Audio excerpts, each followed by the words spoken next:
kemarin mau melakukan sesi konseling dengan saya gitu. Mungkin sebelumnya kita perkenalan dulu secara langsung Mbak ya, karena kita kan kemarin secara virtual aja ya. Oke, mungkin bisa dimulai dari Mbak dulu.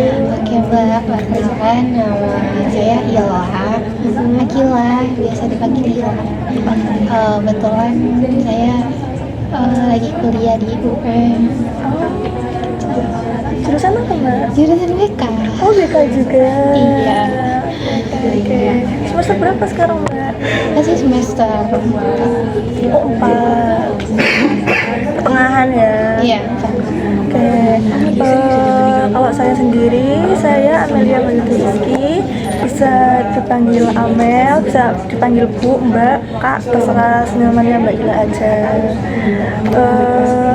Terus di sini saya mau ngejelasin dulu nih apa yang kita lakuin, karena Mbak Ila juga pernah di jurusan BK, pasti nggak asing kan dengan hal seperti ini ya. Saya jelasin secara singkat aja, dimana di sini saya sebagai konselor, terus juga yang akan membantu dan mendorong Mbak Ila untuk mencapai tujuan dari permasalahannya, dan Mbak Ila sebagai konselingnya yang akan mengangkat kebutuhannya di sini.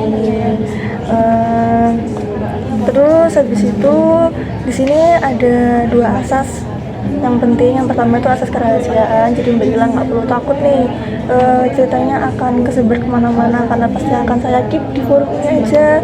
Terus juga yang kedua itu Mbak Ila ngerasa enjoy aja buat cerita, pokoknya yang fleksibel lah, jangan ada yang ditutup-tutupi. Terus juga di sini kita ada time limit ya Mbak ya. Time limitnya kira-kira Mbak Ila kegiatan mau berapa menit nih, atau nanti ada kegiatan lain setelah ini atau gimana? Ada kegiatan lain sih Mbak setelah ini.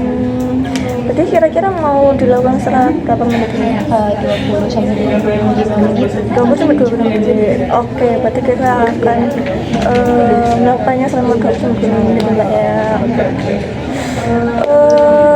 Pertama nih pengen tahu nih kabarnya Mbak Ila ini gimana nih? Alhamdulillah baik, mungkin lemes aja ya Mbak, puasa. Oh iya, puasa ya? Iya. Sahurnya apa tadi Mbak? Sahur apa ya tadi? Ini apa ya Mbak namanya, rolade gitu. Oh rolade, enak-enak gitu. Buat Dipakai sendiri? rolade enggak beli. Oh beli. Beli yang ituan kayak dibungkus dan sistemnya jadi tinggal goreng. Oke. Di sini akamsi atau anak rantau? Akamsi. Akamsi. Malam berarti Mbak ya? Malam mana Mbak? Malam bagian tahu selatan Timur lagi. Ya itulah ya pokoknya ya. Oke. Satu lagi daerah selatan. Oke, tadi kan kabarnya Mbak Ila ini sepertinya agak-agak bingung nih ya. Mungkin bisa dijelasin nih apa yang lagi dialamin sekarang gitu. Untuk yang ngalamin hari ini sekarang sih Mbak, dari beberapa bulan kemarin setelah pelantikan ya tepatnya. Lo nggak tahu ini Ayla mengambil keputusan itu udah benar atau enggak gitu. Tapi ketika Ayla sudah menjalani, jujur terasa berat Ayla. Ayla juga organisasi di Lampung, DPR. Jadi BPH, lebih tepatnya di Bendung. Nah, dari Bendung itu kalau betul? bendahara umum. Oh bendara umum, oke. Dari orang rektor tuh Dila selalu diwati-wati kayak lah Bendum ini independen ya, Bendum ini berdiri sendiri. Jadi kamu tuh jangan mau jangan mau terpengaruh gitu. Jangan mau terpengaruh sama yang lain. Ya kan kalau mau kasih uang kasih, kalau enggak ya enggak gitu. Berarti wewenangnya semua di Mbak Ila gitu ya? Ya wewenang uang maksudnya. Iya wewenang uang, keuangan. Ya benar. Tuh Mbak. Jadi kan ya Ila ngerasa ya Ila independen. Ya bukan Ila independen, maksudnya Ila di situ jawabannya independen, nggak bisa terpengaruh sama apapun. Tapi itu dalam tim kan ya?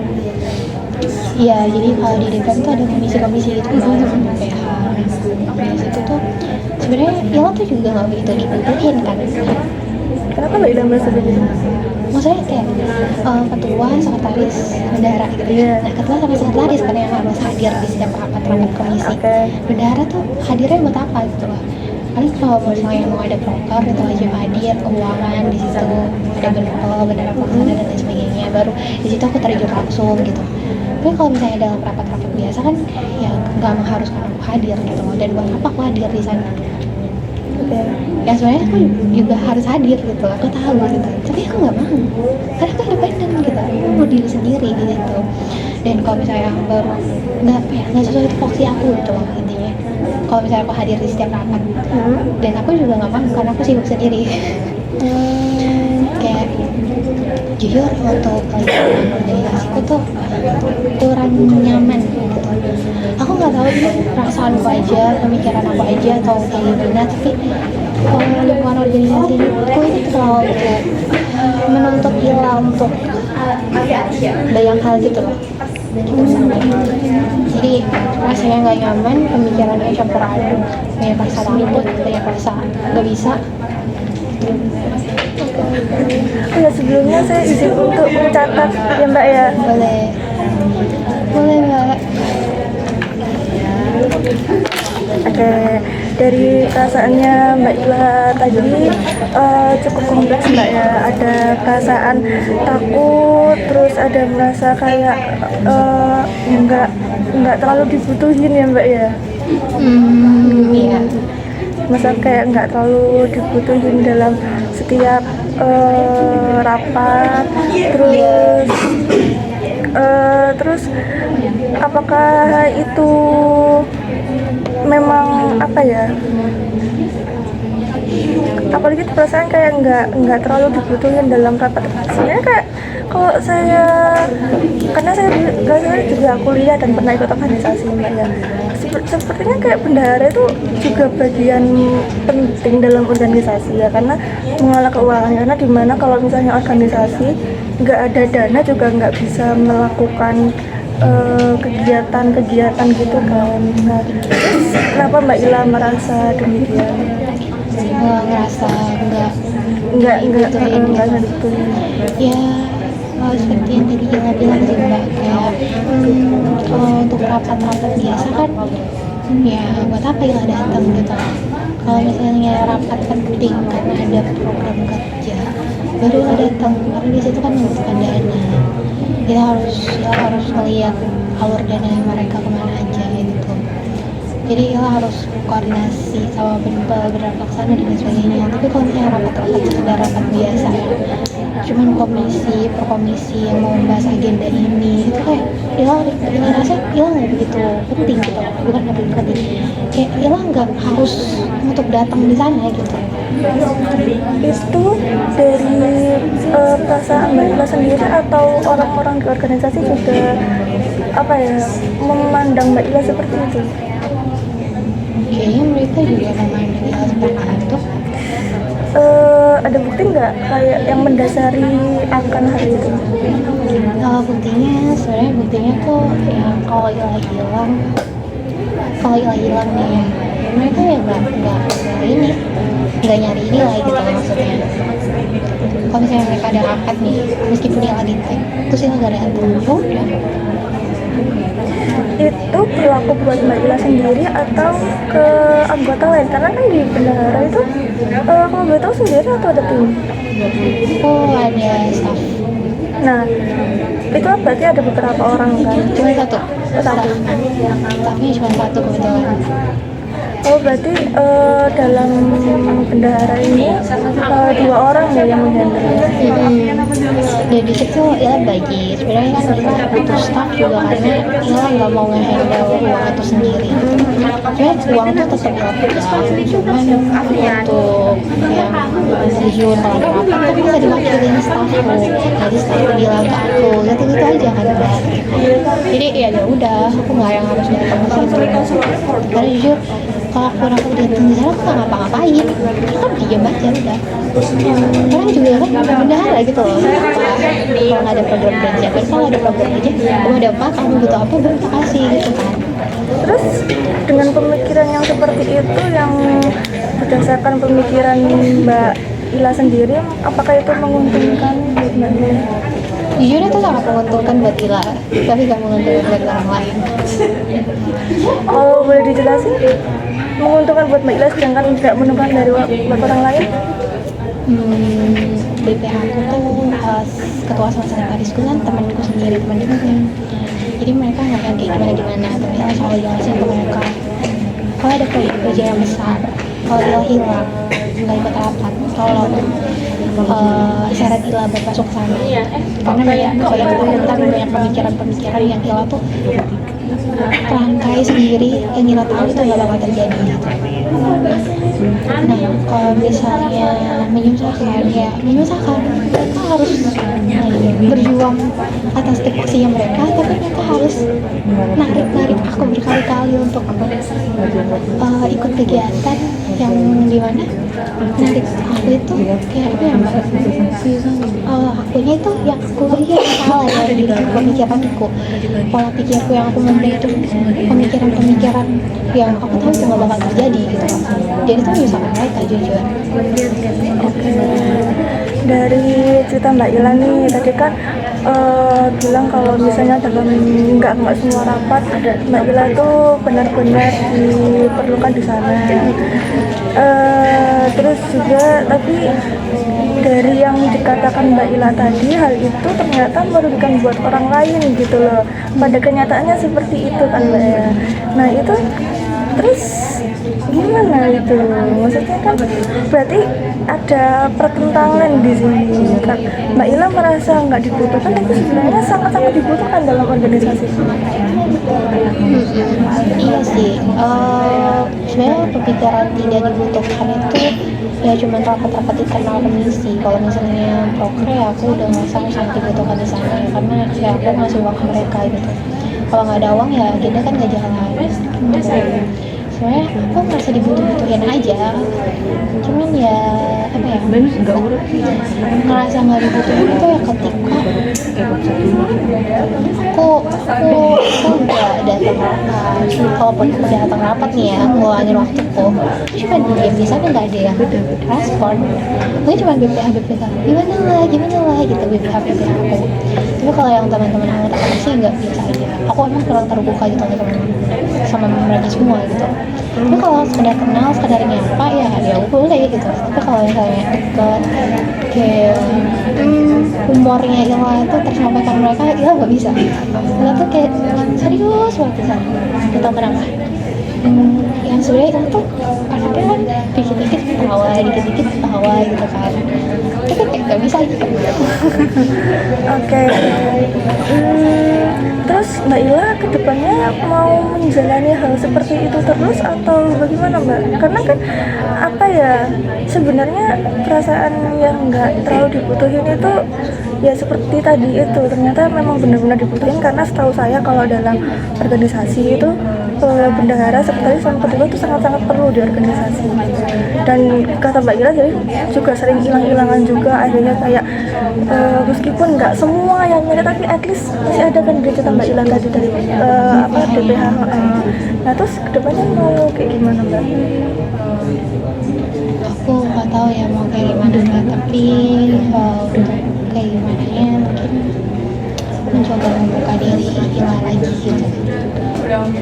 Jujur aku menganggap keputusan bendahara umum DPM bukan keputusan yang mudah, bukan keputusan yang mudah, dan itu keputusan yang spontan gitu aku ambil karena yang ngeliat teman-teman Ila kayak berjuang sendirian, kasihan gitu. Terus mereka juga bilang kayak, kamu nggak kasihan teman-temanmu ini lah gitu, kamu nggak mau bantuin ini, kamu nggak mau ini, kamu merasa kalau aku nggak bantuin mereka berarti aku egois dong gitu. Jadi udah itu keputusan spontan yang Ila buat karena rasa kasihan ke mereka gitu. Tapi ketika Ila sudah terjun di sini, kok Ila gak nyaman, kok Ila pemikiran Ila banyak Ila menciptakan pemikiran-pemikiran yang tanpa Ila pun mereka bisa gitu. Tapi pada kenyataannya sebenarnya sangat dibutuhkan Mbak ya. Itu kayak sebaliknya dari dari yang berdasarkan bukti-bukti kenyataan di organisasi tersebut. Benar begitu Mbak? Ya, dan jujur BPH aku tuh ketua sama sekretaris kedua teman kayak lah ayolah mohonlah mohon sama lah bantuin kita ya aku bantu apa. Terus kalau misalnya udah ada yang peduli nih, maksudnya kan jadi kan gimana Mbak ya, dalam organisasi, jangankan organisasi, dalam lingkungan masyarakat, kuliah apapun itu kan apa ya istilahnya tuh, nggak semua orang itu harus terfokus pada kita gitu loh, tapi at least 1 atau 2 orangnya tuh ada yang masih peduli sama kita. Nah, itu apa ya, bisa dibilang cukup untuk memuaskan dan apa ya, kayak membuat diri kita tuh ternyata di sini aku tuh bermanfaat loh buat orang lain gitu, meskipun nggak buat semua orang gitu. Apakah Mbak Ila pernah berpikiran seperti itu Mbak? Terus Ya hilang lagi. kalau misalnya nih dibalik, ada orang yang bersikap seperti Mbak Ila, terus apa tanggapan Mbak Ila ke orang ini? Sebel. Kira-kira kalau orang lain ke Mbak Ila gitu juga nggak kira-kira? Sebel juga nggak? Iya pasti. Terus kedepannya berarti Dan itu tahu mungkin kedepannya ya itu tadi aku coba membuka diri, mencoba menyamankan diri nggak di sana kayak ya gitu deh. Tapi tetap loh ya udah pernah mencoba untuk menyamankan diri di sana gitu, tapi tetap kita nggak bisa nyaman sama pola pikir dan pola pertemanan di sana gitu. Sebenarnya nggak toksik sih, cuma dia yang merasa toksik. Oke. Mungkin kalau apa ya bisa ya itu tadi sih Mbak, nggak perlu terpaku untuk ke semua orang. Yang penting apa ya, ada 1 atau 2 orang tuh yang peduli akan kehadiran Mbak Ila, itu aja sih. Dari cerita Mbak Ila ini tadi apa ya, permasalahannya di organisasi Mbak ya, terus juga merasa kayak kurang merasa nyaman, nggak terbuka, terus juga nggak selalu apa ya, hilang-hilangan gitu, karena merasa nggak terlalu di apa ya, dibutuhkan dalam organisasi itu. Tapi pada kenyataannya ternyata dibutuhin banget malah. Dan perubahan yang akan Mbak Ila lakukan adalah kayak membuka diri, mencari kenyamanan apa sih di sana, terus juga terbuka, terus juga lebih fokus ke orang-orang yang lebih peduli ke Mbak Ila. Jadi apa ya, nggak terlalu pressure dan nggak hilang-hilangan terus, karena kan tadi yang seperti dibilang kan justru nyariin banget nih gitu Mbak ya. Oke, dari sini apakah ada yang ingin ceritakan lagi Mbak? Mungkin sudah cukup. Oke, sudah cukup ya, karena tanding seperti yang kita udah tetapkan tadi, sepertinya konseling kali ini bisa dicukupkan. Gimana Mbak? Ya. Oke. Kalau begitu terima kasih Mbak ya sudah menghadirkan diri untuk melakukan sesi konseling pada hari ini, terus juga mau menceritakan masalahnya sampai menemukan perasaan baru, perilaku baru yang akan Mbak Ila implementasikan di kehidupan sehari-hari. Kalau begitu sama-sama Mbak. Kalau begitu Mbak Ila bisa melanjutkan aktivitasnya kembali. Terima kasih Mbak. Ya.